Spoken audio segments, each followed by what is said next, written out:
जैसे हमारी माताएं, कुछ माताएं भोजन बनाती हैं, बनाती बनाती वो सब्जी दाल को चाट कर देख लेती है नमक ज़्यादा तो नहीं है।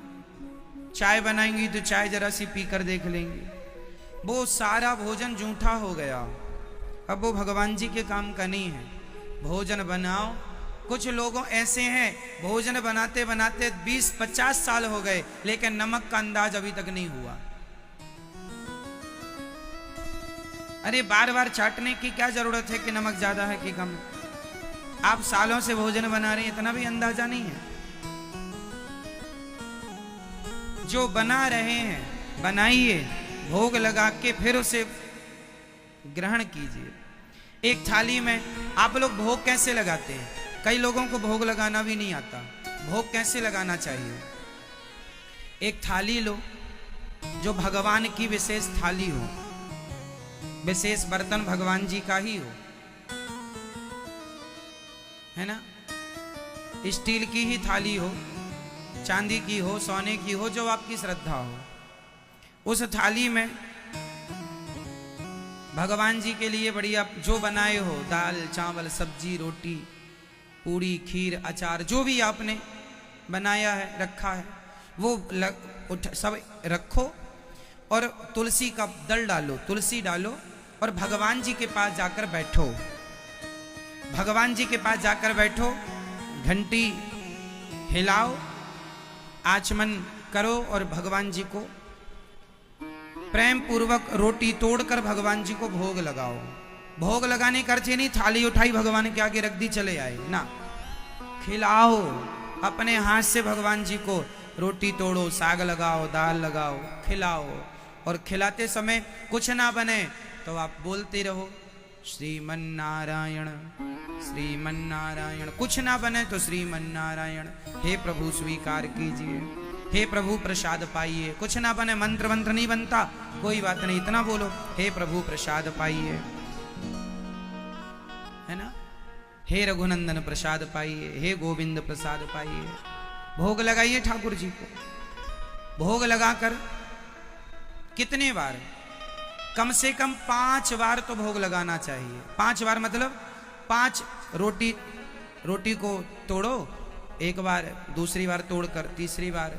चावल को, दाल चावल है तो दाल चावल को चम्मच रख लो, दाल चावल को मिला लो, फिर चम्मच में रख के ठाकुर जी का भोग लगाओ। कम से कम 5 बार भोग लगाना चाहिए। लग गया?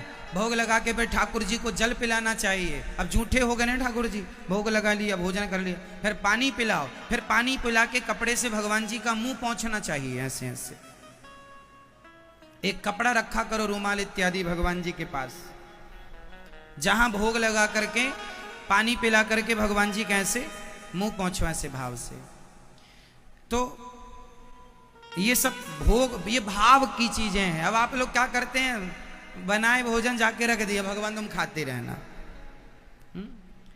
भाव से श्रद्धा से भोग लगाओ, पानी पिलाओ, मुंह पोंछो, फिर आओ। फिर उसका क्या करना है उसका उपयोग बता रहा हूं। फिर दाल को दाल में मिला दो।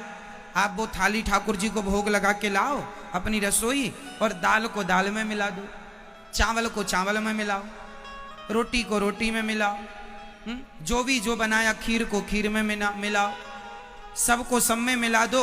और पूरा भोजन फिर क्या बन गया? पूरा भोजन प्रसाद बन गया। फिर वही प्रसाद बच्चों को खिलाओ, स्वयं खाओ, उससे बुद्धि निर्मल होगी, उससे घर का वातावरण शुद्ध होगा। जैसा खाए अन्न वैसा रहे मन।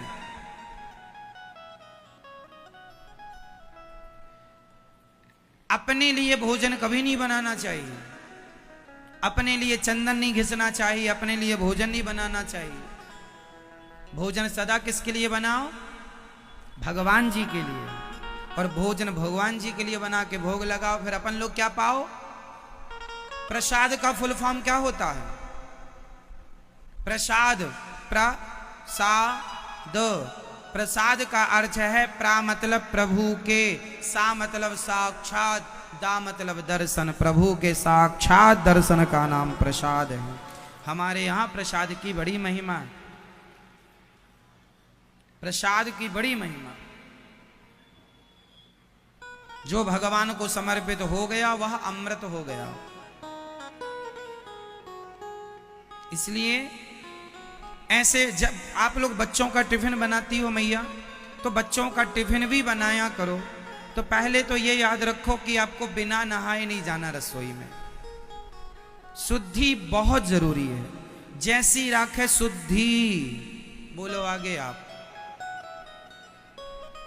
जैसी राखे शुद्धि वैसी बने बुद्धि।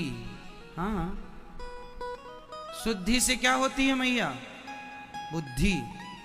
तो आप में से कुछ माताएं ऐसी होती हैं जो बिना नहाए बच्चों के लिए टिफिन बना देती हैं, रसोई में चली जाती हैं। रसोई हमारे यहां मंदिर होता है। रसोई अपने आप में क्या है? मंदिर है। अन्नपूर्णा मां वहीं तो विराजती है ना। इसलिए रसोई में हमेशा शुद्ध होकर जाना चाहिए, नहा कर। जो बनाएंगे बच्चों के लिए टिफिन बनाओ, तो जो पूड़ी बनाओ, पराठे बनाओ, रोटी बनाओ, उसका भी पहले भगवान जी को भोग लगाओ, और वो भोग लगी रोटी बच्चों के टिफिन में पैक करो, ताकि बच्चे प्रसाद पाएं।